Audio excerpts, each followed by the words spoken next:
The sister of a woman who died in the Birmingham pub bombings says Martin McGuinness should tell police what he knows about that night in 1974.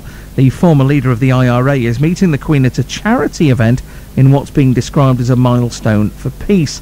However, Julie Hambleton says that if he's so keen on doing the right thing, he should start by being honest about the past. Julie's sister Maxine was one of the 21 people who died after 2 bombs exploded in the Mulberry Bush and the tavern in the town. We're just going to take you back to 1974 now. This is what happened then. All went black and there was a big it was a massive noise, and I started screaming, and we heard people screaming, and then we just went for the back door. Glasses flying, chairs flying, plaster coming down, people roaring. It was terrible, really. Suddenly there was a terrific explosion. Glass shot across the road, cars veered nearly off the road. The whole of the rotunda building seemed to vibrate, the lights seemed to dim and then come up again. There were screams, that was the worst part of it, and people with blood running into the street, running up New Street, running towards us, wanting shelter. It was just a great, great scene of devastation. It was dreadful. The debris seemed to shower the cab. The first instance was to stop the cab and run and see if I could help. But when I got there, the devastation and the bodies was absolutely terrible. We can now speak to Julie Hambleton. Julie, good morning. Good morning. What do you think about the handshake? Well, when I first heard about it on Friday, I decided I was going to write a letter to Her Majesty, which is what I have done. And what I've asked her is, because she is the head of state, she runs the highest office in the land, and I've asked her to inquire of Martin McGuinness if he can source a formal admission of responsibility from the IRA and pass the names of the perpetrators on to the West Midlands Police Authority, and obviously to draw attention to our campaign Justice for the 21. With reference to the actual handshake, I won't comment, because she will be guided by her Privy Council. Martin McGuinness will be guided by Jerry Adams and the rest of his community. It's, as was stated on Newsnight last night, it is all political theatre. But I have to say that if such an event can bring about the truth, to bring some form of justice for the 21 murdered victims of the Birmingham Pub Bombings in 1974, and on behalf of the 182 who were also maimed, then I think it can only be a good thing. Martin McGuinness was quoted on TV yesterday saying we are in a different place now. Absolutely. But as a legitimate politician, his role and responsibilities is to act on behalf of those he represents, which for him, because he's the Deputy First Minister of Northern Ireland, is people on both sides of the Troubles. So it's time for him and Jerry Adams to do, which is what they're saying they are, to do the right thing. And if that's the case, I implore them to please clarify, if they did bomb Birmingham, please tell us who did it and hand over the information, the names of those who did it. Because where on earth in the UK has there been a mass murder where nobody has been brought to justice and the perpetrators still have their liberty? It's absolutely mind-blowing to think that we live in such interesting times, but still appear to be rather medieval in our ways, particularly in terms of the judiciary. The Magna Carta, 1215, which is nearly 900 years old, states, quote, "No man is above the law." But that is, of course, unless you're being covertly protected by the UK government and for clandestine reasons. The UK government and the British authorities have continually, year on year, blocked us trying to get information. Now, what is it that they're hiding? Clearly, there is something seriously amiss here. All right, Julie. Okay.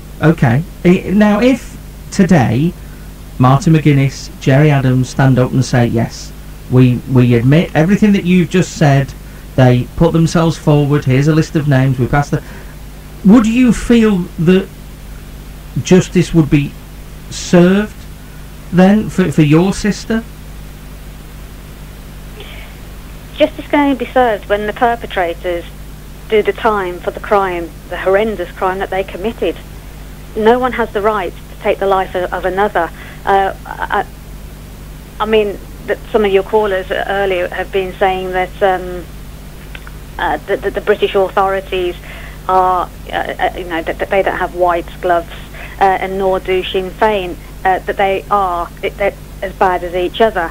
However, one of my biggest concerns is that our sister, along with the 20 other souls who were innocent bystanders, were killed. And I can't speak on behalf of the other 20, but I can speak on behalf of my sister. She wasn't old enough to have a political opinion as such. She was only just 18. But she had nothing to do with what was going on in Ireland, and she most certainly had nothing to do with the British authorities' decisions either. Yeah. And as such, she was killed, along with the 20 others, for what? For what reason? You know, that they're saying they've put away their bombs and their guns and this, that and the other, which, of course, apparently, from what we hear, there are other factions over there who still have them, have a cache. But what have they been killed for? They've stopped bombing and killing, which is fantastic. Trust me, we would not want any other family ever to go through what we've gone through. No. For whatever reason, never. Okay. But if I can just say this, the issue for us is that my sister was killed for what appears to be no reason. I just want to bring in, Julie, I just want to bring in Patrick Mercer, the MP who served in the army, did a number of tours in Northern Ireland. Patrick, good morning. Good morning. Did you ever think, when you were in Northern Ireland, when you were doing your tours, when you were facing up against the IRA, did you ever think you would see a day like today? I don't suppose I thought about it in that detail, but I fully expected there to be some form of peace, some form of lull in activity, which however you want to explain it, because if I look, for instance, in my constituency today, I can look at the grave of 3 Sherwood Foresters, my regiment, who were killed in Dublin in 1916. So I understand that there is a tempo to these things, that there's a pulse of Republican activity. I understand that there are lulls in violence and there are long periods of apparent peace. I absolutely welcome that, but I'm also realistic about it. What do you think about what Julie was saying, that she just doesn't think this should be happening today? She doesn't... It's not going to achieve what she's looking for it to achieve. Perhaps not, and I absolutely respect and empathise and sympathise with Julie, and I think she's got a completely valid point of view. But I understand the distaste from some people about this. I, of course, had many of my colleagues and comrades killed and injured in Northern Ireland.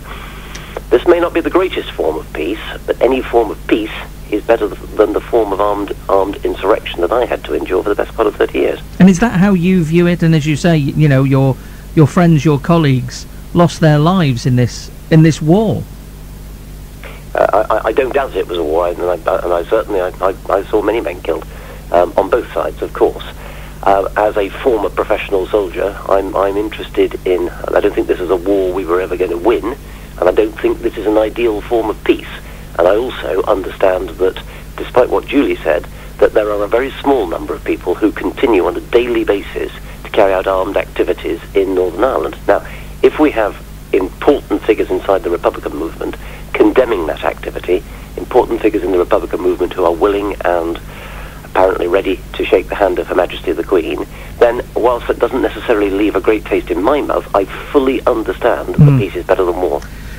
Again, I mean, just going back to Julie, obviously she has the campaign to get justice for the 21 people who lost their lives in the Birmingham Pub Bombings. She was asking off air whether or not that campaign is something you would support. I'd certainly support it. Yeah, I thought Julie made some very, very potent and sensible points there about the fact that this is a crime that apparently has gone unresolved. Well, I'm sure it's gone unresolved. These are important points, and I could point to a whole series of other similar events, albeit not with the same level of casualties. But above and beyond everything else, I want what we used to be called the Provisional Army Council, with Martin McGuinness and others who used to be at its head, saying to the current men of violence, enough, stop the daily bombings, stop the attempts to kill policemen and soldiers in Northern Ireland, stop them.